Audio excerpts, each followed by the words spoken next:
Sérgio, a gente precisa começar de algum lugar? Então vamos começar do... Vai. Cara, eu ouvi falar que passou um espírito maldito lá na Península Ibérica e acabou... Não, foi uma explosão solar, na verdade. Explosão solar. O pessoal tá falando de tudo, né, cara? E aí acabou a energia, deu uma merda gigantesca, um apagão geral. Deu. Que... Eu sei o que aconteceu porque eu vi você explicando aqui mais cedo. Mas, cara, assim... Na verdade, a gente imagina o que aconteceu, não é? O pessoal ainda não deu a causa, assim, oficialmente falando, né? Mas a própria, vamos dizer, Enel de lá, já falou que muito provavelmente é. O problema é que hoje de manhã, quem acompanhou o noticiário acordou com essa notícia que estava um apagão geral ali, principalmente na Península Ibérica, Espanha e Portugal, né? E logo principalmente saiu. Significa que deu em outros lugares também? Não, acho que pegou um pedaço da França também, se eu não me engano, entendeu? Uhum. Eu ouvi no rádio. É porque são as linhas de tensão, né? Para onde elas vão ali vai caindo tudo, né? Uhum. No primeiro momento chegaram a falar que era um ataque cibernético da Rússia. Que a Rússia tinha feito um ataque para parar a Europa por causa da guerra lá da Ucrânia com a Rússia e tal, não sei o quê. Depois vieram e falaram assim, caramba, não, mas pode ser uma explosão solar, porque explosão solar pode fazer esse tipo de coisa. Uhum. Então vamos primeiro falar isso. Explosão solar não faz esse tipo de problema. A explosão solar, por mais forte que ela seja, ela conseguiria destruir algum gerador. O gerador tem problema. Agora, os cabos não, porque o problema foi nos cabos de tensão, eles que deram problema. Então não podia ser também uma explosão solar. Se tivesse sido uma explosão solar, a gente teria visto também e saberia. Saberia, porque o Sol, na verdade, o Sol nesse momento ele está muito ativo. Tá. E por que o pessoal falou isso? Porque semana passada teve um tal de um buraco coronal no Sol. Aliás, tem gente falando que foi o buraco coronal que matou o Papa. Eita! O que acontece, né? O Sol, nesse momento que a gente está agora, aqui, indo para meados de 2025, o Sol ele tem um ciclo de atividades que dura 11 anos. A cada 11 anos ele atinge um máximo de atividade, que tem muita explosão, muita mancha, buracos, tudo isso aí.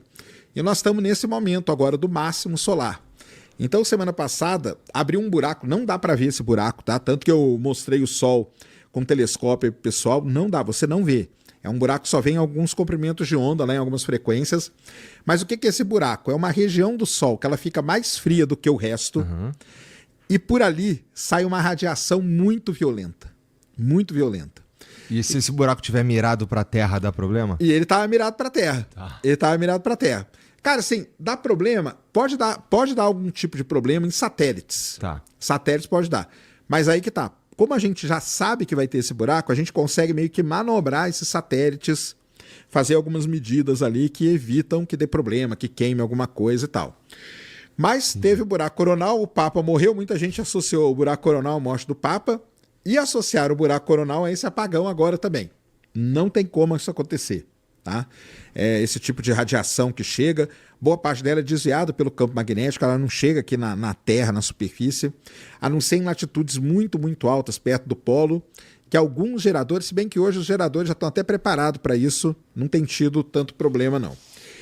Então o pessoal começou a tentar entender, né, da onde que veio esse porque Se fosse lá no Rio, eram os caras roubando cabo. Eram os caras roubando, é verdade. Então, tem muito problema. Às vezes, por exemplo, pode ter dado um tornado. Se um tornado passa naquele... Só para o pessoal entender, nós estamos falando daqueles cabos de altíssima tensão que você vê quando você está na estrada, aquelas torres gigantescas. São os cabos ali de 400 kV. Tá? É altíssima tensão. Não é qualquer cabinho, não. Mas, por exemplo, tornado pode fazer isso. Se passou um tornado na região e ele torce aquelas torres lá, arrebenta tudo, aí é apagão. A gente sabe que não foi o tornado. A gente sabe que não foi tornado, não tinha tornado na área, o pessoal investigou lá e viu que não tinha nenhum cabo. Então, qual é a explicação mais provável, vamos dizer assim, para o que aconteceu ali? Aconteceu um fenômeno atmosférico raríssimo. É muito raro isso aí acontecer mesmo. Que é chamada de oscilação atmosférica induzida. Então o que é isso? Então vamos lá. Todo material, pessoal, tem uma vibração natural. Essa mesa aqui tem uma vibração natural dela. As moléculas aqui, elas estão vibrando. Se eu colocar alguma coisa aqui em cima da mesa que vibre na mesma frequência que essas moléculas, a mesa começa a entrar em ressonância, que a gente fala. Ela vai começar a vibrar louco, talvez ela até arrebente no meio. Entendi. Esse exemplo é famosíssimo em viadutos. Então tem um caso muito famoso lá nos Estados Unidos, que você tem os vídeos, né, que mostra a ponte até fazendo assim, ó. Por quê? Porque ela entrou em ressonância, naquele caso foi com o vento. Bateu um vento ali, vibrou na mesma frequência que o material, que o concreto, entrou em ressonância, a ponte faz isso. Muitas vezes... Interessante. Isso aí é uma parada que vale a pena parar para entender legal, porque é muito interessante isso aí. Mas eu não sei se você já viu isso. Às vezes às vezes quando você está preso no trânsito, você já sentiu o chão tremendo? Então. Sim. Isso aí. Tem muitos lugares que o pessoal pede para você desligar o carro. Por quê? Porque o motor do carro vibrando ali pode fazer com que um viaduto desse entre em ressonância. E aí vai morrer todo mundo, entendeu? Entendi. Porque o concreto, ele vira literalmente uma folha de papel, cara. Ele vira uma folha de papel. Isso acontece, todo material tem isso. Todo material tem isso. Todo material pode ser, de certa destruído, vou dizer. Destruído. Se algo vibrar na mesma frequência. Mas assim, vibrar na mesma frequência significa... porque... Puta, vou fazer uma pergunta super idiota, vai. Que tipo de... som é o quê? Não, se bem que você falou que vento também. Vento, calor, variação de temperatura, som. O exemplo todo mundo conhece. Aquele cara que quebrava a taça com o grito. Aquilo lá é ressonância. Você começa a gritar perto da taça até que a frequência do seu grito coincida com a frequência de vibração natural da taça. Ela quebra, ela explode. Ela explode. Então é isso. Maneiro. O cara, ele sabe... experimento pra você fazer em casa, todo mundo, ó. Pega uma taça, enche ela de água, passa o dedo em cima, ela vai fazer um apitinho. Essa aí é a frequência natural dela. Grita nessa mesma frequência do lado dela pra você ver. A taça vai explodir na sua cara. Usa um óculos pra não te... Ela explode na sua cara, é verdade, cara. Então assim, é um negócio difícil de fazer? Não é. Se você tem um controle bom da voz, você consegue vibrar na mesma frequência ali, porque aquilo ali é uma nota musical, na verdade. Você tira aquela nota, sei lá, 430... kHz, sei lá, 280. Cada material tem a sua frequência natural. E esses cabos aí, eles entraram em ressonância por causa de quê? Então, eles estão falando que é por conta da temperatura que estava ali no interior da Espanha. A temperatura ali está altíssima no interior da Espanha. E de noite não é tão quente assim, mas de dia está muito quente. Essa variação muito grande de temperatura... Aí, o que aconteceu com o cabo foi o seguinte, você tem o cabo lá, tá aqui, ó, cabo aqui de alta tensão.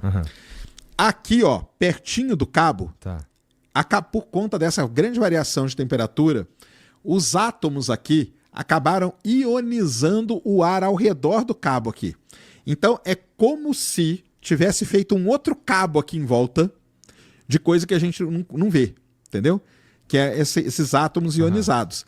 E esses átomos aqui começaram a entrar em ressonância com essa variação de temperatura. E aí os cabos de alta tensão começaram a vibrar. E aí a gente não sabe se o sistema tem algum sistema de shutdown automático quando isso acontece. Normalmente tem, entendeu? Ou se arrebentou em algum ponto lá e aí vai caindo tudo que está ligado naquilo. Entendeu? E isso vira um problema gigantesco lá na Europa, lá na Península Ibérica, porque os caras não estão preparados para isso. Não estão preparados. E lá, vamos lembrar, né? A gente tá falando da Europa. No Brasil, talvez não fosse tanto problema, cara. Mas você pega a Europa, onde talvez o principal meio de transporte é o trem, e o trem é movido a eletricidade, você para todas as estações de trem. Isso aí para a Europa é um caos, né? E aí para o aeroporto, aí vai parando semáforo, aí para tudo, cara. A nossa sociedade atual, né? Ela é totalmente dependente da energia elétrica. Então você tira energia elétrica, acabou, cara. E tende a ficar cada vez mais dependente. Cada vez mais dependente. E esse é o problema. Acontece um negócio desse e tal. Aí o que você tem que fazer? Dá pra conter isso? Tá. Você vai nesses cabos aí e nas torres ali você instala tipo uns amortecedores. Porque aí ele vai começar a vibrar, o amortecedor vai compensar aquilo ali e não entra em ressonância e não arrebenta tudo. Entendeu? Entendi. Então isso dá pra fazer. Aqui no Brasil, que você pega lá em Itaipu, da onde que sai a linha principal, por exemplo, não sei se já andaram aí pelo interior do Paraná, interior de São Paulo, você vê esses cabão de alta tensão gigante aí. Aqui no Brasil eles têm uns negocinhos ali para proteger. Entendi. Porque a gente sabe que, por exemplo, no interior de São Paulo, onde passa isso, pode fazer um calor extremo.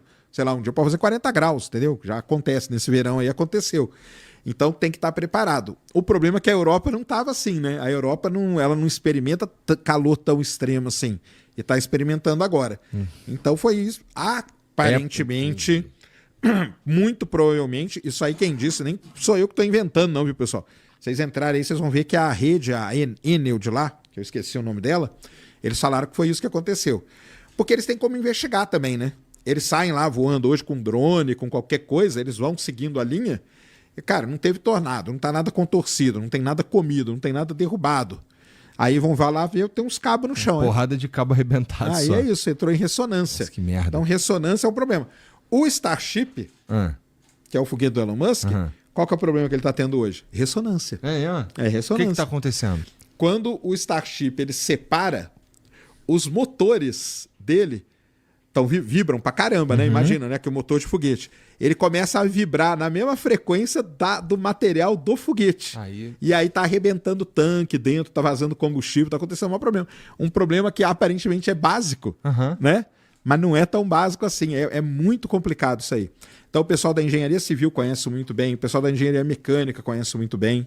É um negócio legal. Quebrem a taça aí na sua casa e mandem pra gente aí. Nossa, mas cuidado, bota uns óculos. Bota um óculos, só pra proteger aqui a cara. Fala pra sua mãe que você vai fazer uma sujeira e dá-lhe. Quebra aí. Vamos ver quem consegue quebrar. Se você conseguir, ó, você tem. Pois é. Você gritou na mesma frequência do cristal.